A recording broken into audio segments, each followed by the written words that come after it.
Alléluia! Soyez tous bénis dans le nom puissant de notre Seigneur Jésus-Christ de Nazareth.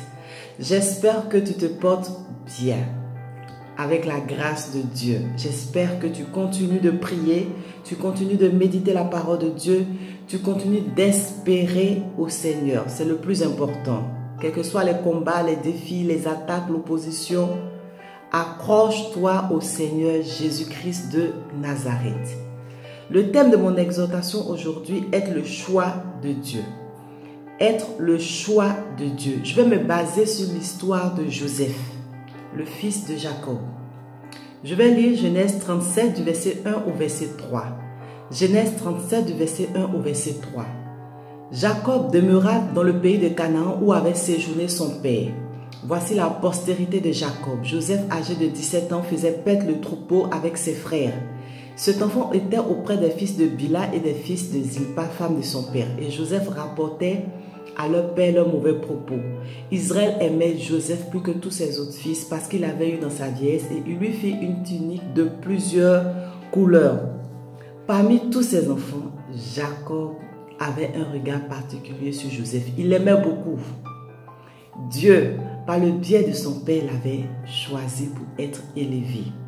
Jacob va donner une tunique à son fils. Cette tunique était le choix de Dieu, était la marque de Dieu sur Joseph. La preuve, après avoir porté cette tunique, il a fait 2 rêves où il était élevé.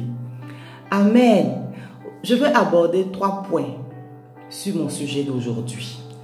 Qu'est-ce qui se passe lorsqu'on est choisi par Dieu? Qu'est-ce qui se passe lorsque Dieu te choisit parmi tes frères et tes sœurs? Dans la famille, qu'est-ce qui se passe lorsque Dieu te choisit, exemple dans ton église, dans ta ville, dans ton pays, au travail, pour être élevé, pour occuper une position, pour occuper un poste? Qu'est-ce qui se passe et qu'est-ce que tu dois faire? Amen. Le choix de Dieu attire ce que tu dois savoir. Parce que Dieu t'a choisi. Le choix de Dieu attire la jalousie, la haine, le dédain et le mépris des autres. Oui, il faut que tu le saches. Parce que Dieu t'a choisi, exemple, pour être futur ministre, exemple, pour être un grand sportif, exemple, pour être un pasteur. Alléluia. Sache que ce choix va t'attirer le mauvais regard des autres. Me basant sur l'histoire de Joseph, je donne Genèse 37, 4. La Bible dit, lorsque les frères de Joseph virent que leur père l'aimait plus qu'eux, ils le prirent en haine. Ensuite, Genèse 37 au verset 18, ils décidèrent de le faire mourir. Ils l'ont vendu, ils ont trempé sa tunique dans le sang d'un animal. Cette tunique-là que son père avait donnée, parce que Dieu t'a choisi, les gens vont comploter, les gens vont se lever pour t'attaquer, pour t'éteindre. Alléluia. Parce qu'ils ne supportent pas que Dieu t'ait choisi. Ils ne supportent pas la grâce de Dieu sur ta vie. Ils ne supportent pas cette onction-là. Ils ne supportent pas ce que Dieu va faire avec toi. Parce qu'ils sentent, parce qu'ils ont vu. Qu'est-ce qu'on peut faire pour l'éteindre? La haine, la jalousie, les problèmes ici, les attaques ici. Il faut que tu le saches. Parce que souvent des personnes sont là en pleurs. Mais pourquoi? Pourquoi? Je n'ai rien fait, je n'ai rien fait. Mais c'est parce que Dieu t'a choisi. Donc il faut que tu le saches qu'il aura de l'opposition. Oui, il aura de l'opposition. Tout le monde ne peut pas t'acclamer lorsque tu arrives. On sait ce que tu vas devenir. On sent ce que tu vas devenir. Par la grâce de Dieu, certaines personnes, lorsqu'elles te voient, lorsqu'elles te rencontrent, lorsqu'elles entrent en contact avec toi, elles t'encouragent, elles te félicitent. Certains même ont décidé de te soutenir jusqu'à ce que tu arrives. Oui. Amen.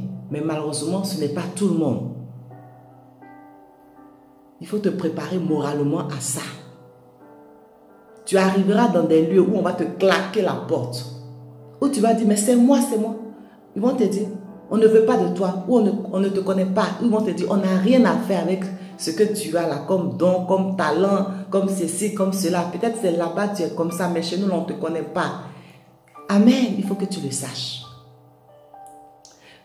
En deuxième point, je veux que tu saches que Dieu prépare à l'élévation. Quel que soit ce que Dieu va faire avec toi, ce que Dieu veut faire avec toi, Si Dieu t'a choisi pour être élevé demain, dans les mois, dans les années à venir, il va te préparer à l'élévation. Dieu avait choisi Joseph, mais il était où? Dans la maison de son père. Et qu'est-ce qu'il faisait pendant que ses frères partaient travailler? Il ne faisait rien. Dieu ne lève pas les paresseux, les fainéants, ceux qui ne font rien. Qu'est-ce que Dieu va faire? Par le biais de ses frères, Dieu va l'enlever du confort habituel.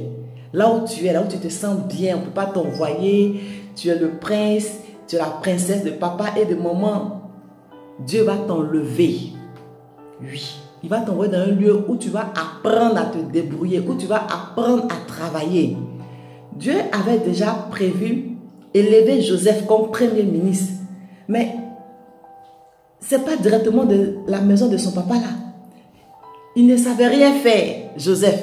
Il ne savait rien faire à part rapporter. Papa, regarde ce que tel a fait, tel a dit. Dieu dit, ah non, non, non. Je dois te former, mon petit. Alléluia.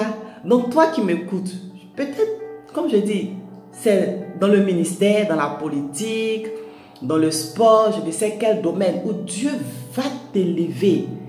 Dieu te l'a dit. Tu as vu en songe, prophétie, révélation. Mais sache qu'il y aura le chemin de la préparation, de la formation. Oui, Dieu va envoyer Joseph chez Potiphar. Il va apprendre à gérer une maison. Parce que Dieu savait que demain, il allait gérer un pays en tant que premier ministre. Donc, Dieu l'apprend à gérer d'abord une maison. Alléluia. Si je peux dire dans l'aisance. Quand Dieu finit de le former chez Potiphar, Dieu l'envoie en prison par le biais de la femme de Potiphar. Pour apprendre encore à gérer dans la pauvreté. Parce que Dieu savait qu'en Égypte, il allait avoir des temps, si je peux dire, où tout va bien. Après, il allait avoir aussi la famine. Donc, il fallait que Joseph, qui allait être établi dans ce pays-là, sache déjà comment faire. Et oui, Dieu sait tout d'avance. Donc, Dieu qui va t'élever, je ne sais pas dans quel domaine, il va te préparer. Accepte la préparation. Ça ne sera pas facile. Oui. Tu veux, exemple, tu es chantre. Tu veux aller loin dans ton ministère. Il y a la préparation, il y a le travail. Et comme je disais, d'abord c'était chez Potiphar. Potiphar l'avait établi sur sa maison. Alléluia. Tout allait bien, il mangeait bien. Dieu dit, bon, c'est fini chez Potiphar, en prison. Dans la, si je peux dire, dans la sécheresse. Et oui, ça fait partie de la formation de Dieu. Il faut accepter. Si tu n'acceptes pas, tu ne seras pas élevé demain. Si tu n'acceptes pas, tu ne deviendras pas la personne que Dieu veut. Dieu forme ses serviteurs. Dieu forme ses servantes. Aujourd'hui, tu envies peut-être tel homme, telle femme. Regarde son parcours, regarde son chemin, lis sa biographie. Tu vas voir que cette personne a connu des moments de rejet, de calomnie, de critique, où tout le monde s'était levé contre ces personnes. Ces personnes ont résisté parce qu'elles ont cru au rêve de Dieu, au plan de Dieu sur leur vie. Mon frère, ma soeur qui m'écoute, crois à ce que Dieu veut faire avec toi. Si tu ne crois pas, tu n'y arriveras pas. Si tu doutes, tu n'y arriveras pas. Si tu faiblis, si tu fléchis, si tu recules, tu ne deviendras pas la personne que Dieu a prévue. Amen. Ensuite, qu'est-ce qui se passe lorsqu'on est choisi par Dieu? L'ennemi vient séduire. La femme de Potiphar, elle a vu la grâce sur Joseph. Elle n'a pas seulement vu la beauté physique. Elle savait qu'il n'était pas comme les autres. La preuve, entrer dans la maison de Potiphar, tout a commencé à prospérer. Frères et sœurs, tu sais que Dieu si je peux dire, a mis sa main sur toi. Tu as la grâce de Dieu. Quand tu arrives à quelque part, les choses changent positivement. Tu brilles, tu as la lumière. Tout le monde veut être ton ami. Tout le monde veut être proche de toi. Tout le monde veut te connaître. Mon frère, ma soeur, ne laisse personne éteindre cette grâce. Parce que l'ennemi essaiera de t'étouffer, de t'arrêter, de te bloquer par des coups, par des histoires par-ci, par-là. Sois sage, fais attention et ne tombe pas. Ne dis pas, personne ne me voit, personne ne me verra. Même si Joseph allait avec la femme de Potiphar dans la chambre, tôt ou tard, quel que soit le nombre de temps que ça allait prendre, un jour, Potiphar allait savoir. Ne pêche pas dans le secret, ne pêche pas du tout. Demeure intègre. La Bible dit Job était intègre et droit. Il craignait Dieu. Alléluia. Reste intègre. Reste intègre. Reste intègre. Pour que ce que Dieu veut faire avec toi là, il le fasse. Tu ne peux pas te lever si tu marches comme ci, comme ça. Ce n'est pas possible. Alléluia. Voilà ce que je voulais dire ce soir. Le choix de Dieu attire la jalousie, la haine, le dédain, le mépris des autres. Dieu prépare à l'élévation et l'ennemi aussi vient séduire. Mon frère, ma soeur, je crois que tu as compris. Je veux te conseiller comme Joseph a travaillé dur. Oui, Joseph a travaillé dur. Alléluia. A fui le péché. Joseph a fui le péché et il a été humble. Quand Dieu l'a élevé, il n'a pas décidé d'aller rendre le mal à ses frères. Il est resté humble. Soyez tous bénis. À bientôt.